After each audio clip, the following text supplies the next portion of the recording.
Well, that was not a fun match this weekend as Orange County went out to San Antonio and tried. Maybe, I don't know. Can we even say they tried? Who knows? Let's talk about this. We'll get into that. We'll also preview the upcoming match. All matches are important at this point. So let's get into it. Welcome to the Podcast of Champions. This is the Orange and Black Soccer Cast.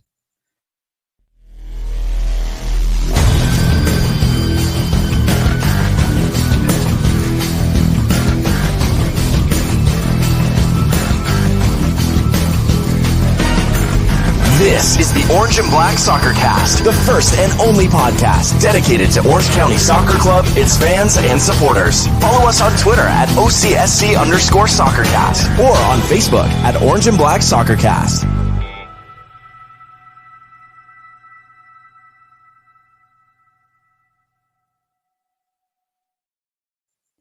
How's it going, Orange County? Welcome to another episode of the Orange and Black Soccer Cast, the first and only podcast dedicated to Orange County Soccer Club, its fans, and supporters. I'm your host, Ray Samora, and I'm here to take you through this journey as we discuss all things Orange County Soccer Club. Help me out this week. First, let's introduce the original partner of the show, Mr. Dylan. Dylan, how are things going? They're good. Probably because I didn't play on Saturday night. Because you didn't play? Oh, okay. Yeah. All right. Yes. And I'm going to apologize at the beginning of this episode. Apparently it is cricket season. So if you hear the cricket in that I could not find before the show, I apologize. We have someone new helping us out for this episode. We're going to welcome her on for the first time. That's Karen, better known as Top Bin Madness on the social medias. But Karen, welcome to the show. Thanks, Ray. So first and foremost, before we get into the lowdown, how are you doing? How are you feeling after this weekend? Well, that was a little brutal. Very brutal indeed. And before we even try and talk about it, we won't spend too much time. We're not going to torture all of the listeners that may want to listen to or that are listening to this. But tell us about your Orange County fandom. How did you become a fan of Orange County? How did you get into this wonderful team that we love to talk about? I came to a game with a friend long ago. It was actually when we were back in the section that's in your background. Actually, it was before that. So it was a few years back, well before COVID. Loved it. I love soccer in general. So I organize pickup groups. I organize it at the bar. I'm a huge Liverpool supporter for those who don't know. So I think the sport's fantastic. So just happy to support a local club. I'm excited to get to random thoughts. We should just do that right now because I'm going to be bashing Liverpool in the random thoughts for this match this upcoming weekend. But before we do that, let's talk about Orange County. They traveled out to San Antonio this past weekend. A big matchup for both teams involved. Going into the match, San Antonio sitting second in the West, Orange County third in the West. And the two teams didn't even look like they're that close the way the outcome went. Probably one of the sloppiest and just ugliest matches from Orange County, at least in the last few months. And not just one or two players. There was quite a few players that just did not look on their game. A lot of sloppy passing, a lot of easy loss of possession.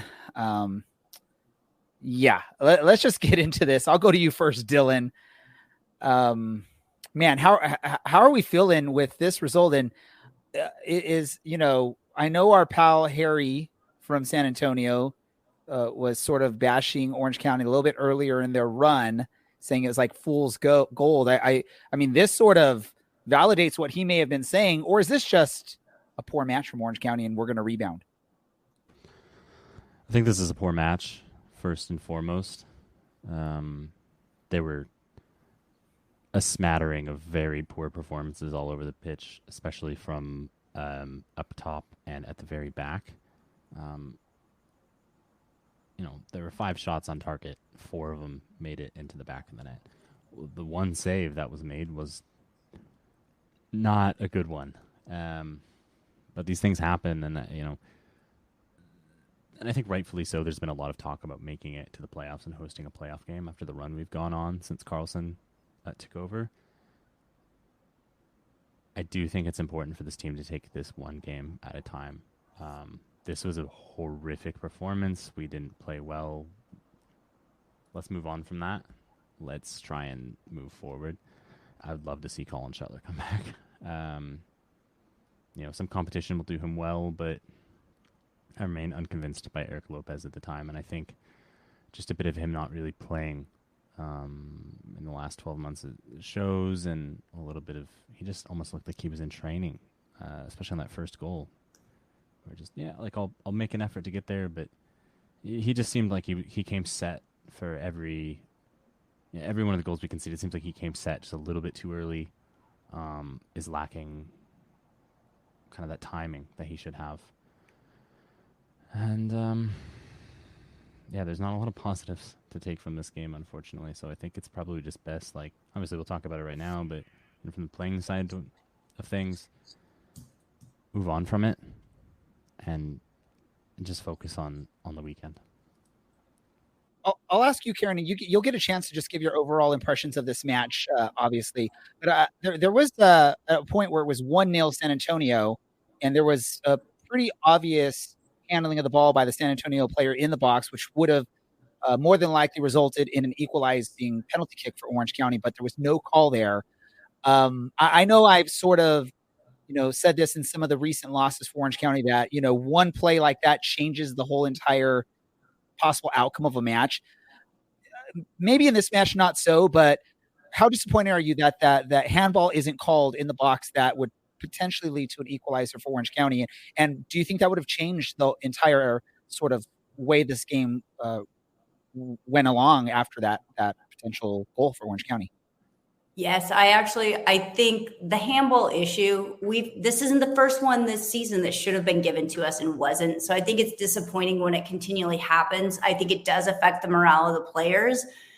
And I think it could have changed in this match. I think a lot of us felt that we were lucky going into halftime at 1-0. And had we gotten that and it been tied at the half, that could have made all the difference in this game. I think by the time we came out the second half, we started to look demoralized. We were just so slow. We didn't win any 50-50 balls. You look at that second goal, he wasn't even marked up. There was nobody within 5 feet of him. So Shuttler or no Shuttler, that's not going to make a difference if our defense is falling apart that much. And by the third and the fourth goals, our defense was kind of just walking and mopey and just demoralized. Yeah, I agree with you. And we saw some very uncharacteristic play from the defense. Dylan Powers, probably his worst performance in a long time for Orange County in this match. I know before we went on air, there was a few other players. There was some poor hold up play, some poor distribution of passes up top. We just saw that on the replay that led to, I believe, the third goal for San Antonio, where Thomas Among, I don't know if he meant to sort of do that sort of lifted pass and try and flick it over the defense. But if that's what he was trying to do, it wasn't really good. And I mean, the fact that it led to pretty much an immediate counter for San Antonio, leading to a goal, obviously poor defensive play from Dylan Powers in that goal. But it was really a team catastrophe in this match. No one, I don't know, Dylan, is there anyone that you can say, hey, there was at least a positive thing to look at here from such and such player? I didn't see it. Now, to be honest, I sort of stopped paying attention after the third goal, and I was like over it at that point. But is there anyone that you could say, hey, there was a bright spot for Orange County? Let's build on that. Well, clearly, you weren't the only one that was over it. And like Karen said, it kind of just looked like, especially after that second goal win, that second goal went in, that we just capitulated. Like, we didn't look like we were up for it. By the time that fourth one goes in, for whatever reason, we're gassed at 60 minutes. But I do like Brian Nowalski's ability to consistently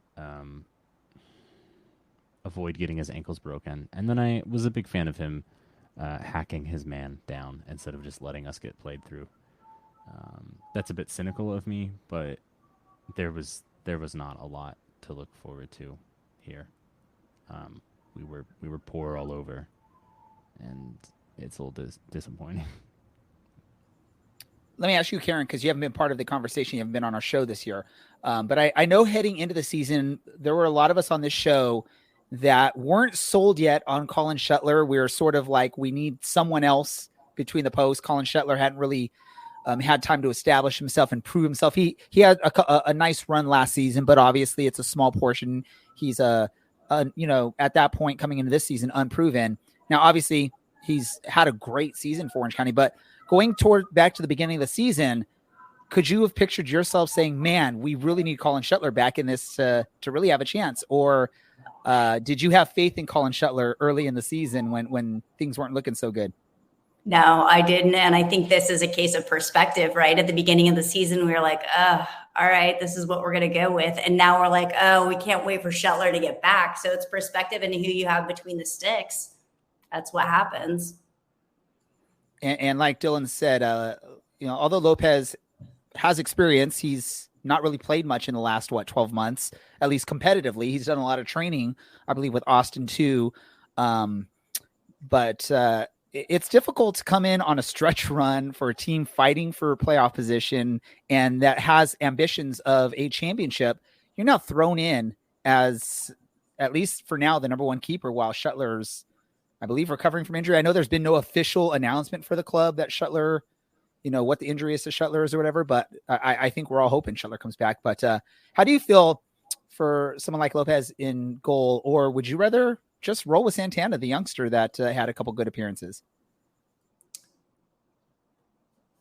That's a great question. I think either one just needs more experience. I think neither one have a massive presence in the goal, and they both need to work on that. I'm not sure how you're going to get them to do that quickly because we need it now. I don't know that I'm partial to either one of them. I would rather have Shuttler back. Obviously, we'd all love Shuttler back. So if no Shuttler for Phoenix, one of these two goalkeepers has to be between the sticks. Let's talk about this match because Orange County needs to bounce back, and they need to bounce back big against.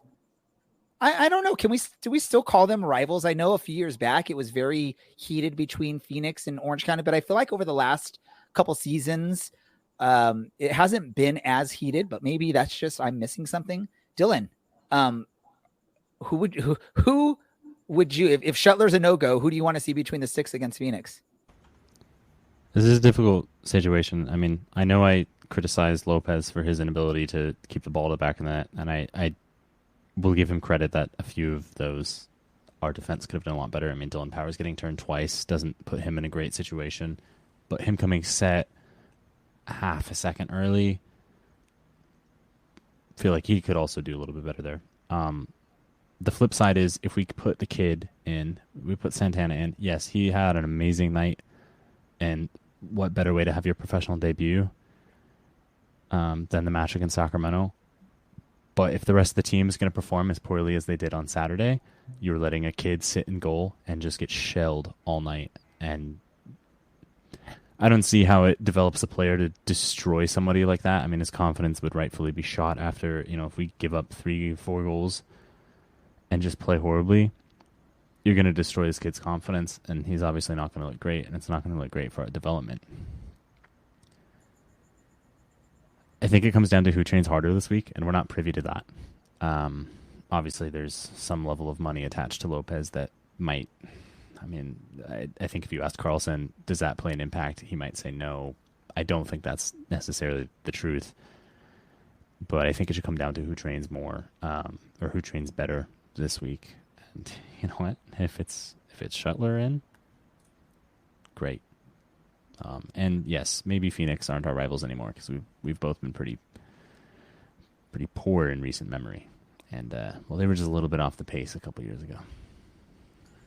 And I know we talked about this, and I don't think we ever really found a definitive answer, but the Lopez in goal might just be they're trying to get him the minimum amount of appearances before the playoffs come, just in case Colin Shuttler is not able to make a run. They want to have that experienced keeper between the sticks and not have to run with an 18-year-old Santana as pretty much their one goalie. I know we talked about too, like there's been exceptions made in the past, especially in the goalkeeper position with injuries, but we all know it's the USL and they don't tend to do favors for Orange County.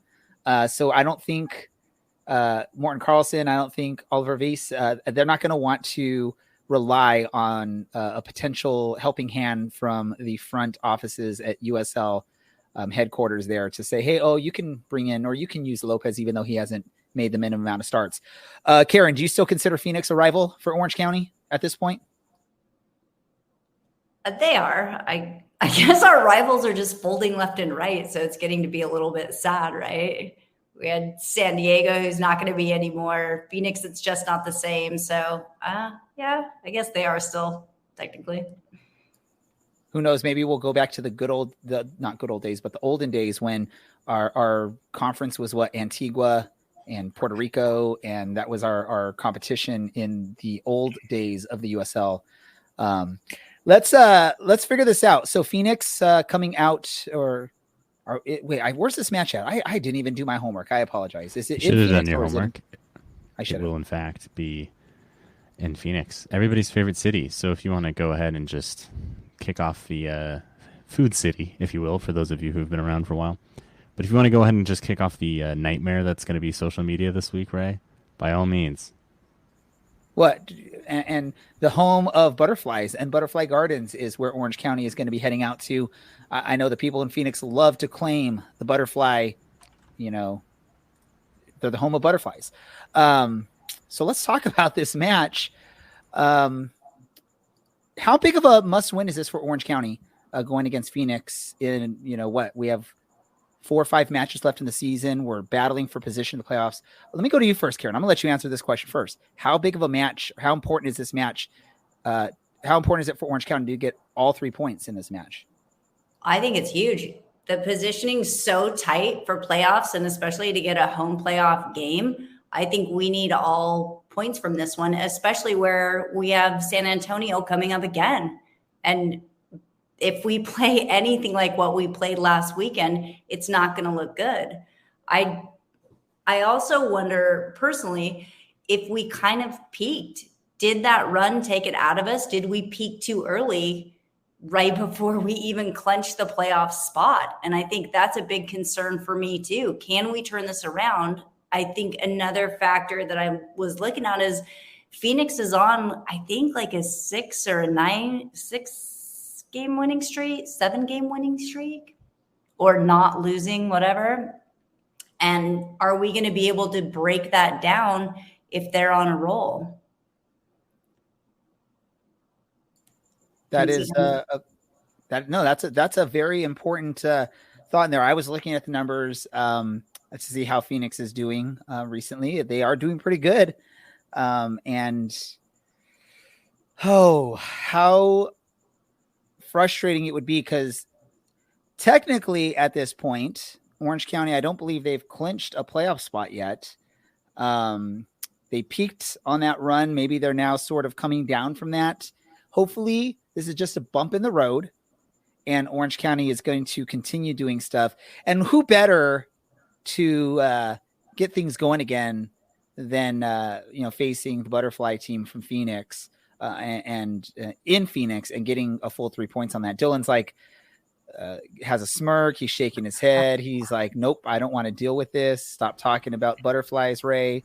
How big or how exciting would it be if Orange County can pull off the 3 points in Phoenix? And what do they need to do to get all 3 points, Dylan? They probably need to score more goals than the opposition. Hey-o, John Madden moment. In all seriousness, this is the time you want to lose to San Antonio 4-0. You don't want to be doing this in a month and a half. Sorry, a month and a half. This is a chance to reset. The last time we lost 4-0, we went on a great run. Hopefully we can do that again. Is it a must win? I mean, aren't they all must wins? That's kind of how professional play works, right? But I think just kind of not giving up is probably the key here. I mean, scoring first always works great. Maybe try and deflate the crowd a little bit. I think a lot. There's been so much movement on both sides. There's really been a lack of a competitive, like a truly competitive match where both teams are really playing for something in a while. This is really the first one. I hope we can take 3 points from it. We could certainly use that for the head-to-head because the reverse fixture was a 1-0 win for Phoenix earlier this year. So I do hope we do that. Obviously, we have a game in hand on them, and it's just getting a result here, and then forgetting about the result and getting on to the next match against Oakland and trying to get a result there. So I hope they can kind of let go and have some level of confidence going forward of saying, hey, you know what? All's not lost. This is not a playoff match. There's still plenty to play for. Forget about it. Move on. At this point, Orange County is even on points with both San Diego and Phoenix at 47 points. Although San Diego and Orange County have a game in hand on Phoenix, so there's a little bit of an advantage there. Is this sort of, we're in playoff mode, right, Karen? It's sort of, you got to just keep winning at this point. From this point on, Orange County really needs to win if they want to, A, build some momentum heading into the actual playoffs, and B, not get eliminated in the playoffs. And with a tough final 4 matches, right? You got Phoenix, you've got Oakland, you've got San Antonio again, and you've got Monterey Bay. That's a tough 4 teams because those are all teams that are, San Antonio's sort of, got their spot, but they're now looking at, hey, we can get first again from Sacramento. So they're going to be battling for that. And then all the other teams, Oakland, Monterey Bay, and Orange County and Phoenix, they're all battling for some sort of playoff position at this point. I also think we had the tie, and then we have 2 back-to-back losses. We have another loss here, then you're just spiraling, and that's a lot harder to get back from, and a lot harder to get any momentum positive to even clinch the spot. So I do think this game's actually really important to kind of turn the tides, reset, and get back to winning, get back to clinching a spot. And what does Orange County, in your eyes, what does Orange County need to do, or what do you need to see out of Orange County to feel comfortable in this Phoenix match? When you say you're watching the first 20 minutes, what are we seeing from them that's going to make you think, hey, we're gonna take this, we're gonna get all 3 points?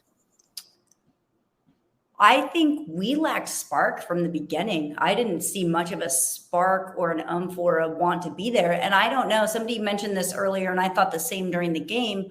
I also wondered if the weather there was a factor. I looked up the temperature while we were sitting there, and it was 97, plus you add that humidity in. So here we're going to Phoenix again. It's going to be hot again, probably. At least they won't have the humidity. But I think for me, a lot of it, I think you can tell a lot of how we're going to play and how they're feeling within the first 20 minutes. If they're first to the ball, if they're peppy, or if they just like they were dragging ass the whole time. That's Dylan has this like nice little smirk. He loved that analysis there. Sorry, is that not technical enough? No, that's awesome. That's Dylan was sort of trying to mimic John Madden there. That sounded like something that you might hear from a John Madden at some point, right? I don't know. Maybe not.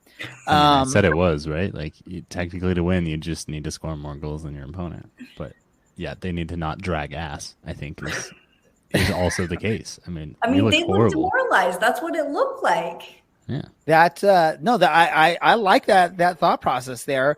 And we're talking about, is this still a rivalry? I mean, I think I know Dylan was there. I was there. Karen, were you there when the Phoenix fans stormed the pitch in 2018 after they knocked us out or, won the Western Conference playoffs, right? I don't think there's any ties on the players or coaching staff between these two teams dating back to that 2018 match in the Western Conference Finals. I know the front office for Orange County is the same. So I think that's sort of where the heated rivalry came from back. That's where it sort of exploded, was that 2018 playoff situation there. And I know a lot of fans were upset about that one. I wanted to throw that in there. I know we weren't talking about that anymore, but I was just, while y'all were talking, I was trying to look up names and I don't recognize any names, but maybe I'm wrong. If y'all know a name, I don't think I know none of the Orange County players from that roster are still here, but I don't know about Phoenix. But yeah, let's do this. We don't have anyone that's a Phoenix knowledgeable Phoenix person here. I don't want to bash Phoenix, but have either of you been keeping up? Dylan's like, you've already done that. You talked about butterflies. Yeah, you absolutely have. But you can't help yourself. Have either of you been following or paying attention to Phoenix recently? I know we talked about them being on a decent run of form, but can either of you say anything about, what's going good for Phoenix, or do we want to just ignore that? I don't want to force anyone to talk about it. Please go ahead, Karen. I was just going to say, when I looked at some of the stuff briefly and looked at how they were doing, it looked like they had several people that were firing for scoring goals. So they weren't only reliant on one, but they also, don't they have the league leader, or he's in the top 3 for the league for goals as well? So they kind of had a lot going on with scoring power, which is really not great for us considering what happened defensively last game. But, the defense can recover. If that was Power's worst game and he comes back and has one of his best games, that's going to make a big difference for us. But I do think their firepower is going to be difficult for us to handle based on the last game. Producer Andy, do you have something to add to this? Yeah, I will say, first off, I'll just say one name, Danny Trejo. Yeah, exactly. Who is tied for first with 17 goals. And by the way, I believe it's Manuel Arteaga has 15 goals on the season. So I've watched bits and pieces of a couple of their games. And, I mean, where did Danny Trejo play before? I think we were all glad when he left wherever he was and then he ended up coming back. I'm looking at Dylan on my monitor, but he's not paying attention. Las Vegas. This isn't the actor Danny Trejo, right? This is a different Danny Trejo. Yeah, this is not of Trejo's Tacos fame, and we're not sponsored, so don't go there. But wrong Danny Trejo. Although I would say I don't know his soccer skills, but the actor Danny Trejo, he'd be scary out there. I wouldn't want to potentially go one-on-one with him. He looks like a scary dude. Let me just say that. And if you're missing the context, he's 71 years old, so I don't think you need to worry too much. I think you could take him. This has really gone off the rails. Dylan, do you have any thoughts on Phoenix? Anything that scares you about Phoenix? Besides what we've already talked about. Sometimes I think about this certain goalkeeper that was pretty good for us. And now we need a goalkeeper. And that goalkeeper's just riding pine in Phoenix. We should have asked Phoenix if they'd loan us Patrick Rakowski. I'm sure they would have helped us out. Yeah. We have such a great relationship. They're a good team, and it seems like it's so feast or famine for them. So it's like, if you can lock out a goal scorer, basically if we can return to remembering how to defend, we have a chance of taking this. Like, they're not a difficult team to rattle. I mean, Carlos Harvey plays for them. He's so easy to wind up. So, hopefully it's like a Kyle Scott or something whose job is just to wind him up really early. Maybe Partita doesn't need to start running his mouth because he's clearly had a problem with that earlier this season. But yeah, wind him up early and he's like a walking red card just waiting to happen. So I think it's just try and frustrate the opposition. Like, you're playing away. You are coming off of a couple not great performances and one awful performance. Just try and shut the game down. Don't play anti-football, but just try and slow things down, be difficult, be annoying.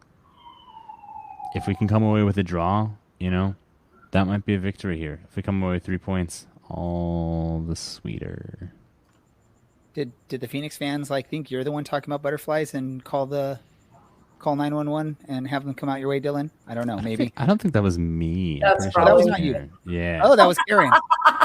And they're blaming Karen for it. They're like, oh, let's get Karen. She's never been on there before. They're swatting the wrong person. Yeah. They've tried enough with me and it doesn't hurt me at all. So let's get into this because I'm looking at some stuff here, right? I'm looking at some of the sort of comments that we've had going on here. Robert is saying shut down Trejo. Let's just shut down Trejo. That's what we need to do. And I like what Karen was saying is maybe Powers can't have the same type of performance that he did against San Antonio. He's probably going to be a lot more focused. He's like he's that type of professional where he is not going to let it happen again. So that bodes well for Orange County, and he'd be one of the key members or the key parts of shutting down Danny Trejo. So that would be a good sign for Orange County there. Yeah. What else? Yeah. Forget the crickets, huh? But Karen getting arrested maybe. Yeah, it's just sound effects. We don't have and we don't even have Cameron on this show, and we're having all these fun sound effects going on. Let's do our predictions for this match. Before we get to that, we got to see where we're at on the score predictions. And Brad is not here, Dylan, so I'm going to let you describe what we're seeing on this chart. Yeah, if you haven't been following along the season, I haven't made a prediction in like 4 months, so just go ahead and ignore that. But Taylor, unsurprisingly, the only one of us here on the on-air team with any real knowledge, first-hand knowledge, excuse me, Karen, sorry to be so insulting there, walking away with it. Ray, I'm proud you've surpassed me, even if it's by 6 points. I mean, did you also forget this? Anyway, point is, just about everybody's doing better than me. If you've submitted a score at any point, Haggis, Kayvon, 50 points even. People are doing well. I think this is kind of the time where some of the separation is going to come. Like if you ride Orange County on a hot streak, hey, we're going to win this game 3-0, 3-1. Probably not the game for that kind of guess. If you're going to guess that Orange County is going to lose 5-0, probably not the game for that. But based on last week, anything is possible, unfortunately. So, well, last week there seemed to be a lot of people that thought Orange County was going to win against San Antonio. So unfortunately that did not happen. It's good to be humbled, but make good decisions this week, Bet the draw is what my advice is. And clearly, I mean, just look at those points. I'm on 15 after 30 match weeks. That's 0.5 points per game, everybody. I clearly know what I'm talking about. That is some very, very good math there, Dylan. I'm glad you got that right. So Dylan, is that your prediction for the week as a draw? Yeah, both teams are going to score half a goal. Yeah, I'm going to go with 2-2 here. I don't know if Orange County has enough to pull out 3 points here. I would love it to be proven wrong, but I do think we have enough about us to hopefully frustrate the opposition. Perfect. And who's scoring first for Orange County? There's only one man that can score goals on this team, and I hope he starts scoring goals again. After all, he's not in Denmark yet, and his name is Milan Oloski. Karen, how about you? Do you have a prediction? And if Orange County does have a goal in your prediction, who scores first? Great question. I think sometimes when you get curb stomped like we just did, your next game back, you need to make an impression. So I'm actually going to go with the win for us. I'm going to go with the 2-1 win for us. And then who's scoring first for Orange County? It's going to have to be Oloski. Perfect. He looked like he still wanted it. He was still taking shots even if they weren't on target. So awesome. For my prediction, I'm going to go 9-0 Orange County. If anyone can figure out where I'm getting 9 from, throw it in the comments. And scoring first for Orange County is going to be 71-year-old Danny Trejo. Dylan's like, can we just end this now? Yeah. All right. Did Dylan figure out where the 9 comes from for my score prediction or no? I've got nothing for you. Sorry, bud. I can only think about it. Yeah. Okay. Let's move on. This is probably going to be a rather quick show. We don't have any guests to bring on an interview. And we've briefly talked about San Antonio. We've talked about Phoenix. We didn't get a player this week? We did not get a player. We didn't ask for a player this week, to be honest. Surprised you didn't want to talk to a certain number of players that may play for us. Oh, yeah.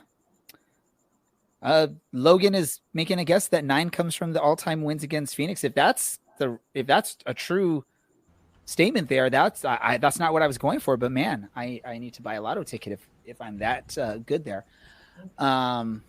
Larry's chiming in that it's the average age of your kids, which I can say is very not great math. We Yeah, need Brad the to average do the of exact 13 math. and 11 is not 9. So What is it? 12. Well, it's good to know that we still have Brad in this, as Ray has muted himself. So, we are doing math. We're muting ourselves and speaking. Brad, it's so great to have you with us here on the show. And we've got Larry in the chat, so it's like a full week. None of you can complain about us not having enough guests. Larry is so busy, but he can't be on the show. But he's still in there chatting with us, which is fun. Let's get into our random chats here, random thoughts here, because we're sort of just spiraling down the rabbit hole at this point. So we'll go to random thoughts. Karen, I don't know if you've paid attention to past episodes or if you even listened to our episodes, but if you do, great. Thank you. If not, just act like you do. But we do random thoughts. We just talk about whatever we have on our mind. It could be soccer related. It could be non-soccer related. Dylan likes to talk about books. Brad likes to talk about old records. Larry likes to bash the Angels or talk about baseball stats when he's here. So I'll give you time to think of a random thought. I'm going to go to Dylan first on this. Dylan, your random thought for this week. We're missing a couple people, so I'm going to have multiple random thoughts to make up for it. First off, if you missed the World Cup, the Rugby World Cup is happening right now.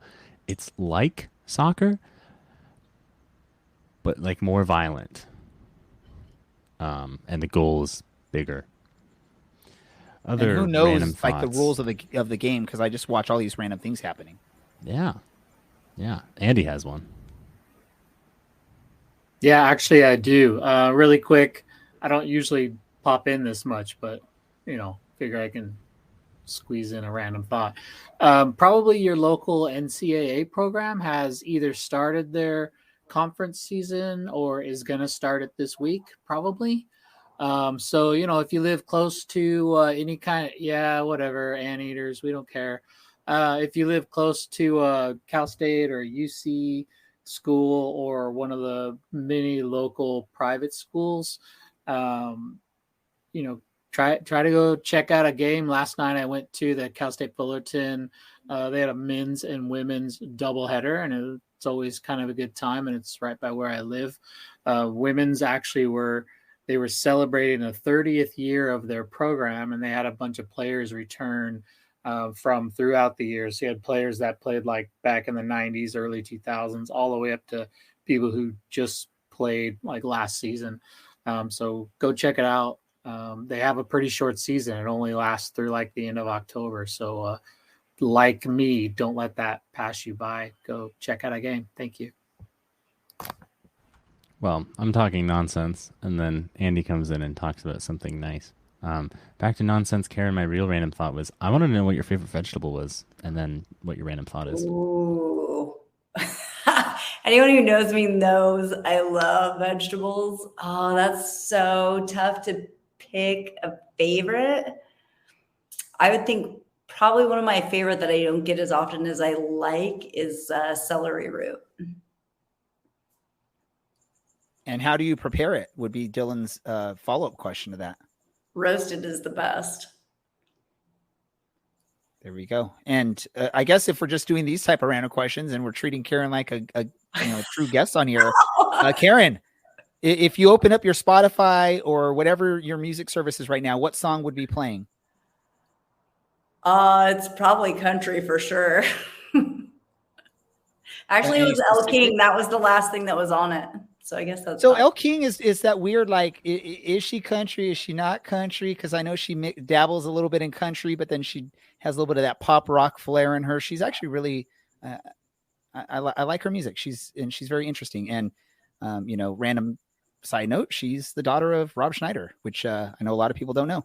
Oh, I didn't know that. That's a good random thought. There's a good random thought. Hey, first time in 5 years, Ray has a good random thought. And then now Karen's going to be very mad at me when I bring up my next random thought. Goodbye, everybody. It was great. Karen. It was a wonderful show for everybody. Thank you. Karen needs to give a random thought. All right. I got a couple for you. One, this sport is fantastic. I don't know any other sports that bring people together like this one, whether you're playing, supporting, whether you have a bar that hosts people. it would not have given me the opportunity to meet so many awesome people through OCSC. So super grateful for this sport. It's fantastic. Two, something I think that could definitely help the players this week would be some yoga. If you know me, you get it. Do some yoga, guys. Get your Zen on, get stronger. Let's crush it this week. And then go Liverpool. Unfortunately, Liverpool is not going to win next weekend, just so you know. Ange Ball is rocking the Premier League. And wait, so you're a stud? If not for some bad calls and unlucky plays against Arsenal, Spurs win that match. And yeah, they're taking out Liverpool this week. Look, even if they take out Liverpool, you guys will choke it at the end of the season or midway through, just like last season. You guys are going nowhere. Yeah, we got rid of the retread coaches. We now have a really good coach in Ange, Big Ange, the Australian, playing his last soccer. name. Say his last name. You can keep Coglu. Okay. You guys are bottlers. You're going to bottle the league just like last season. It is what it is. Except all right, Karen. All right, Karen. What are we going to do? You want to do a donation to charity bet here for this match? For sure, we can do that. Are you that confident in your Liverpool team? So yeah. what do you want? What do you want to do? Like we'll do a $20 donation. When Spurs win, I'll let you know what charity you can donate $20 to. You realize Liverpool are currently on the longest winning streak of any team in the Prem right now. The next one closest to us is 10 games less, right? Yeah, it's more fun when we end it. So that'll be awesome. I love crushing you guys. Up the Spurs. Yes, Dylan. Dylan's like over this. He's ready to end this. I'm sure our producer Andy is like one more comment away from just clicking the end credits. But let's wrap things up here so we don't get cut off. I want to say thank you, Karen, for joining us this week, and you're welcome to join us anytime in the future. Typically, if it's not a shellacking that happened this past week, we have a little bit more fun talking about matches. And as you can see, we like to go crazy sometimes. Dylan doesn't like when I do that, and I know producer Andy doesn't, but thank you for joining us. You're welcome back anytime. For Dylan and our producer Andy, those that aren't on the show this week, and those of you listening and participating in the chats, thank you for doing so. Go to our website to read and listen to more stuff, OCSCpodcast.com. This is the Orange and Black Soccer Cast, and we're out.